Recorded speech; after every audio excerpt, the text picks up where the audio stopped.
Hi, welcome to the shipping department. Today I want to talk to you about the proper procedures and processes in the workplace and how important it is to follow them. While the rules are not complicated, it's important that you pay close attention and adhere to the processes here.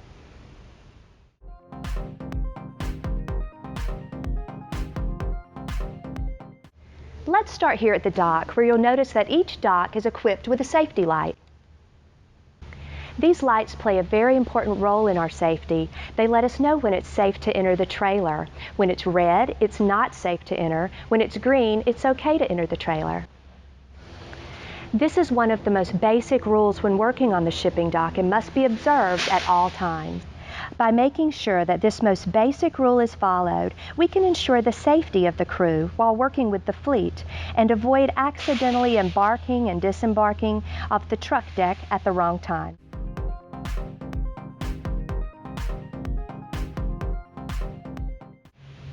Now that we've covered basic safety on the dock, let's explore a few details, like the dock leveler, this unit here. Now the leveler is a transitional device from the warehouse floor to the truck bed. And as such, you need to keep in mind that it's a very heavy mechanical unit, so there are a few things to remember. Always use caution when working in the area of the leveler. Always keep in mind when working with the leveler that motorized equipment is in use. Be mindful that by nature, uneven floors are involved with the leveler. When working with the device, make sure the lip of the leveler overlaps the vehicle deck. Anytime while working with the leveler that you feel you need assistance, call for it immediately. Always be aware of pinch points on the leveler. Shown are the areas between the truck deck and the leveler, the joint between the leveler and the lip, and the area between the leveler and the shipping dock.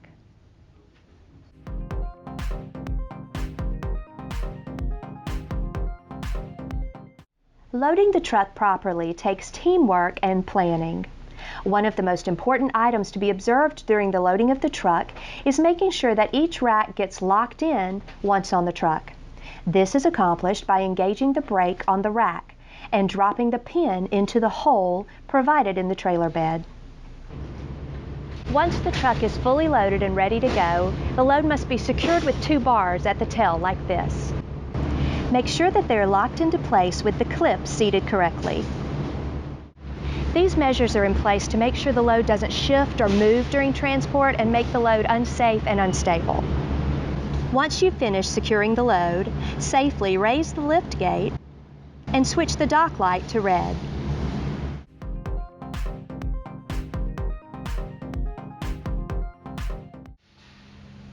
Here we have a standard shipping rack, and of course there are special rules that apply to the use and movement of this equipment. Let's talk about a few of those now.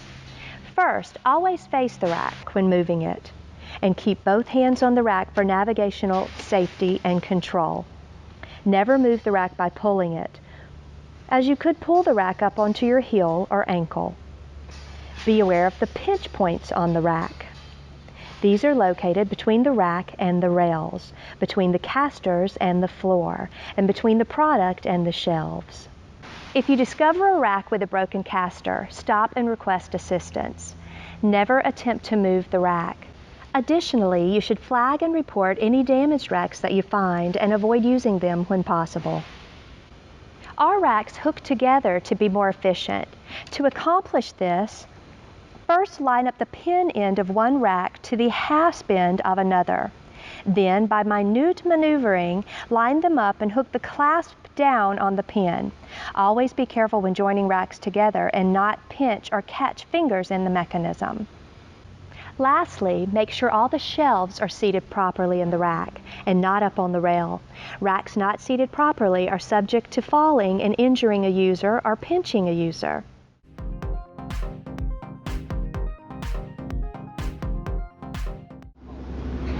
Once the racks have gone through the loading process, they're ready for the customer order assembly, as shown here. A few things to keep in mind about order assembly. Once a rack is loaded, it should be inspected for any shelf contents that appear to be loose or unstable. Should any shelves be discovered to be loose or unstable, that shelf or shelves should be secured using shrink wrap. A scan label should be on each rack and in the correct location. These labels clearly indicate which customer the rack is going to, the date of the shipment, the items on each shelf, and the quantity of each item. Be cautious when using the scanner as it employs a laser and should never be looked into or aimed at the eye. Loaded racks for customer orders should then be assembled in the designated load assembly area. The assembly areas are located behind each dock door, where an orange pylon has a load list attached to indicate the load details. And lastly, when racks are not in use, they should be stored in an approved location.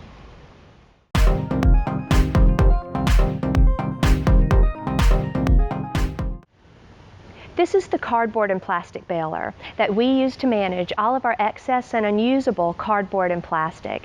As with all machinery, you must exercise extreme caution when using this machine. Keep in mind that there is an electric motor in use on the baler, and all directions on the machine must be followed completely. The baler compresses material into large and heavy loads, and assistance should always be sought when moving the compressed load.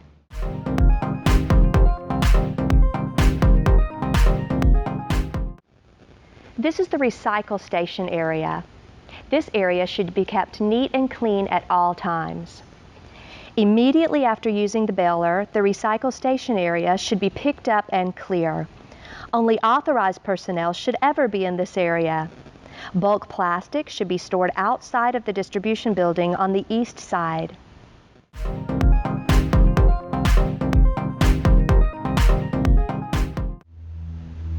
These are the controls for the dock equipment. Let's take a moment to look at each one and become familiar with them prior to using them. These are the door controls. The top button opens the door, the bottom button closes the door, the side button stops the motion of the door, whether it's going up or down. Lastly, the dock leveler control used to activate the leveler. As before, use caution when operating the leveler.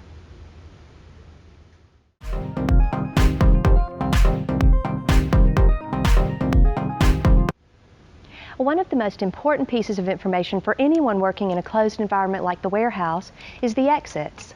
Here in our warehouse, exits are located on the southwest corner, the front exit, the northeast corner, the back exit. Make yourself familiar with the locations of these exits.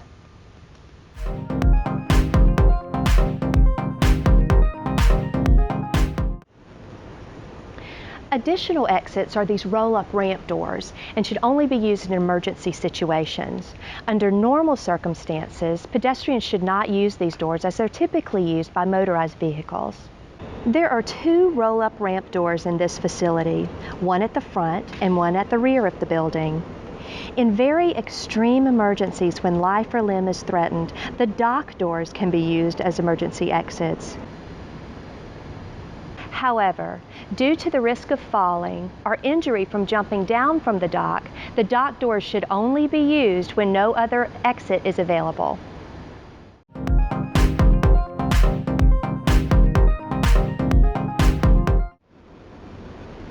An integral part of our safety program is the presence of fire safety equipment. We have 3 total fire extinguishers in our building.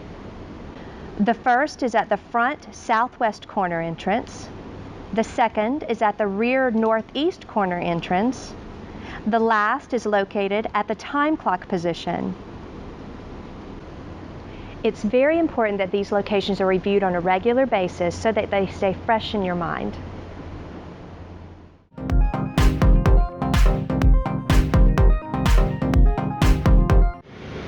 When an emergency arises and it becomes necessary to evacuate the building, a certain process must be followed. For a fire emergency, evacuate the building with the safest and closest evacuation route and proceed to this rally point and identify yourself when the roll is called. Remain in the rally location until everyone is dismissed or until safety concerns requires you to move further out. For a weather emergency, proceed to this rally location using the safest route possible. Identify yourself in the roll call and remain here until you're dismissed. Only leave this area if safety dictates it.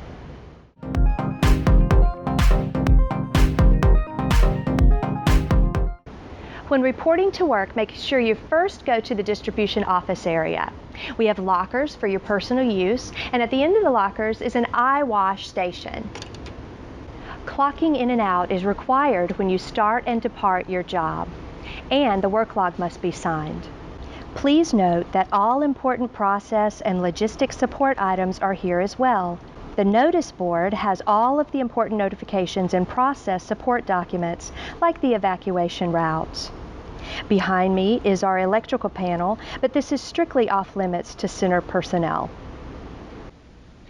Lastly, the first aid kit is located right upstairs in the distribution office and should be accessed as needed.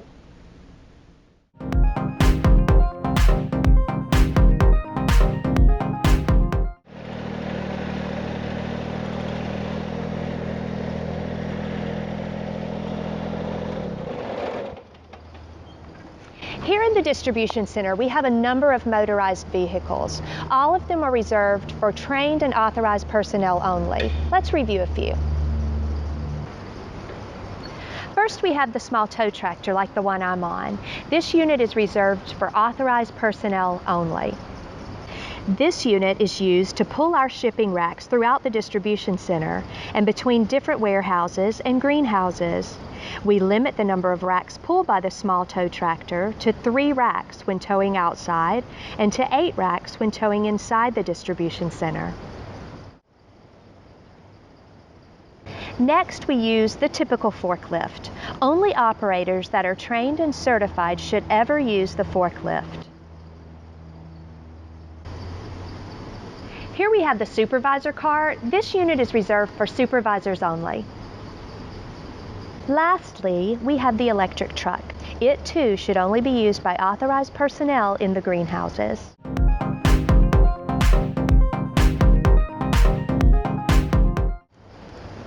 Before using any racks, they should be inspected for dangerous items. Examine the shelves, the floor, the readily visible undercarriage. Also, always inspect cargo prior to loading it onto the rack to be sure it doesn't contain any dangerous items or security risks, specifically any items that are not normally product. Lastly, perform a 7-point inspection on each rack to include the front wall, the left wall, the right wall, the floor, the ceiling, the doors when applicable, and the visible undercarriage and attachments. Anything suspicious or questionable should be reported to a supervisor. Well, that concludes our process and safety video. If you have any questions, please ask your supervisor or feel free to rewatch the video. Thanks, and have a safe day.